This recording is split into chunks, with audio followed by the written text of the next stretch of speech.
최고위원 김선민입니다. 발언에 앞서 두 건의 안타까운 죽음에 대해 명복을 기울이겠습니다. 김건희 여사의 명품 가방 수수 의혹 사건을 조사 지휘하다가 스스로 생을 버려야 했던 국민권익위원회 국장님의 명복을 빕니다. 더 빠르게, 더 강하게 정치적 상황을 타개하지 못한 점 국회의원으로서 사죄의 말씀드립니다. 그리고 같은 상황으로 고통받고 있는 다른 공무원들에게는 조금 더 버티면 터널 끝이 나올 것이라는 작은 희망의 말씀을 드립니다. 저희 조국혁신당이 배전의 노력을 기울이겠습니다. 오늘 아침 또 다른 안타까운 죽음의 소식이 도착했습니다. 9일 오전 2시 3분께 서울 지하철 1호선 구로역에서 선로 점검 차량과 작업 차량이 부딪히는 사고가 발생해 30대 남성 직원 2명이 끝내 목숨을 잃는 안타까운 일이 있었습니다. 두 분의 명복을 빕니다. 일하다가 죽는 목숨은 없기를 그렇게 바라건만 사건은 끊이지 않고 있습니다. 안전한 환경에서 일할 권리를 위해 조국혁신당이 앞장서겠습니다. 자, 이제 오늘 준비한 발언을 말씀드리겠습니다. 세계 시민들을 향해 그토록 자랑스럽던 대한민국의 위상이 곳곳에서 추락하고 있습니다. 의료 분야도 마찬가지입니다. 코로나19가 최근 급격히 증가하고 있습니다. 질병관리청이 발표한 자료에 따르면 코로나19로 입원한 환자 수가 7월 첫 주 91명에서 8월 첫 주 861명으로 한 달 만에 9배가 넘게 늘었습니다. 병원 상황도 심각합니다.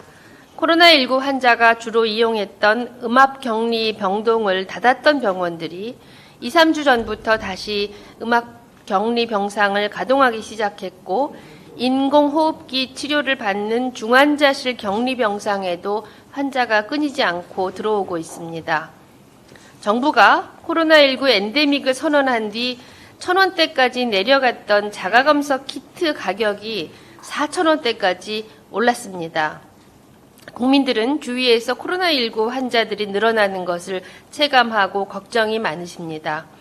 갑자기 집안 어르신이 코로나가 의심되면 어디로 가야 합니까? 우리는 각자 도생해야 합니까? 3, 4년 전 코로나 대응을 잘하는 것으로 세계의 위용을 떨쳤던 대한민국, 그 나라가 맞습니까? 이게 같은 나라입니까? 보건복지부 홈페이지에는 코로나19 위기 단계 경계 유지를 알리는 내용의 지난해 2023년 12월 15일자 보도자료 이후에 어떠한 권고도 공개된 것이 없습니다. 지난 8월 1일 한덕수 국무총리 주재로 열린 국정현안 관계장관 회의에서 코로나19 증가세에 대한 언급이 있었지만 신규 백신 접종은 10월이 되어서야 시작하겠다고 합니다. 심지어 질병관리청 관계자는 언론과의 인터뷰에서 재작년에도 작년에도 여름에 코로나19 환자가 증가했다며 담당 공무원이 맞는지 의심스러울 정도로 안일함을 보이고 있습니다. 최소한 고령자와 고위험군이 모여있는 병원, 요양원 등 집단시설에 대한 집중감시라도 당장 시작해야 합니다. 더 확산하지 않도록 증상이 있는 경우 마스크 착용도 강력하게 권고해야 합니다. 이것이 국가입니다. 지금 추세대로 코로나19로 인한 중환자가 증가할 경우 의료 대란으로 위기에 처한 병원들은 그야말로 감당 불가입니다.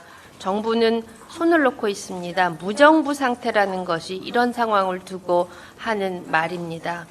윤석열 대통령은 휴가지에서 술만 마시지 말고 제발 국민의 건강과 목숨에 관심을 기울이기를 강력하게 요청합니다. 감사합니다.